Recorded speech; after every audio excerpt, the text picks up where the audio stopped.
going to go through the auditorium doors. You're going to see the stage for the first time. Do you want to come and have a look?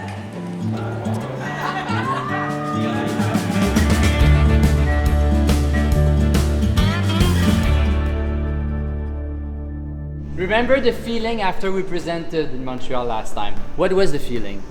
Pretty good, right? Because what we have is awesome, and what you guys have put together with Amy is fantastic. So, you know, our core material is so extraordinary that no matter how far we get and how ready we are on Monday, we're gonna kick ass and we're going to blow their mind, that's for sure. We did a lot of work on that question, what do Cirque and country music have in common? And it's actually very natural because Cirque artists come from the streets of the world. They're, you know, expressing themselves out in the open wherever they can, and country music is the same. They both have an authenticity that you really see when you start watching, hearing the music, hearing the voices, watching the artists. Those are honest expressions of life, and I think as we started to marry those, it was a really easy synergy. When we devised that theme, we felt that we needed a good balance in between people from the circus, Cirque du Soleil especially, and people who were coming from other places. Some of them kind of cross-reference. For example, our set designer, Bruce Rogers, he's designed several shows for us here at Cirque, but he's also very involved as a set designer in the country music industry. So he had a lot of knowledge. He's also a country music lover. Our show director, Amy Tinkham, she's done some circus before, but she does a lot of music. She's staged like people like Aerosmith, Melissa Etheridge, Paul McCartney. So there was music and circus coming together. The associate director, Wayne Wilson, is a clown that performed with us, and now we hired it as an associate director and also as a creator of the comedic component of the show. Wayne grew up in Texas. He's anchored, like the country music is part of his childhood. So we felt it was important to sort of find these individuals that would really speak from the heart and that would understand the medium and the culture from an emotional point of view, not just a cerebral point of view. The set design was also, to me, was another character, was another part of the storytelling. Basically, everything comes from the songwriter's world. So what better way to make a show about finding the things you need for a song than a train for a country show? When we were creating this show together, it became part of the story that we wanted there to be some sort of train in the design. I thought, well, what if you could collapse a train like you could a camping cup, you know, like a Dixie cup?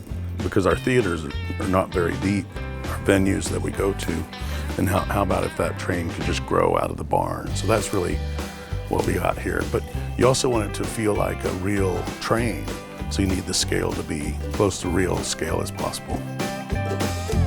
The thing with props, I find they're a nice bridge between the human element and the scenic element. So there are things in the world that make the world feel real, but the fact that the performers can interact with them, it creates that connection. So there isn't a separation between the performer, the set. It's kind of a cohesive world.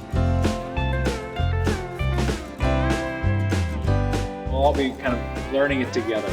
So what we want to do is have the cow facing out this way. So we just want to do 90 degrees. And ready, set, turn. Okay. How does it feel in there, guys? I think one of the nice things about the puppets in this show is they offer not only a wow factor of this giant longhorn that comes in, a majestic godlike quality to it, but then there's also like some real comedy relief with the taxidermy head that comes to life and sings along. And I think that's so indicative of this show. This show has so much heart in it and so much emotion, but it's also really fun. Country music has had quite the extraordinary year, from Beyonce to now Post Malone is doing a country record, I believe. The timing of the show is great. The message of the show is quite wonderful. And, you know, country music brings people together from a lot of different backgrounds. And That's exactly what this show is doing, and I hope that when we open in Nashville, people will really feel that sense of togetherness and different backgrounds coming together around music.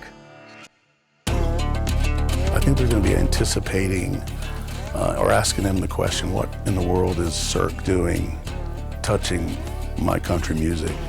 And I think they're going to be very excited and curious. But I think when they're in it and they're watching, they're going to be completely touched, almost like they're in church. It's going to be a pretty amazing situation. When we did the music yesterday, the musicians and singers played through everything, and it looked like not only were they enjoying it, but like they were a band, that they'd done this for 10 years. When you get a beautiful group of artists like this, there's nothing better in the world to do. And I'm just really grateful we found them, the creative team as well. It's a highly collaborative group, and when you get that kind of creative process, it's incredibly inspiring. I love it. It's an amazing cast, amazing crew, so I'm excited for them to have the conversation with the public.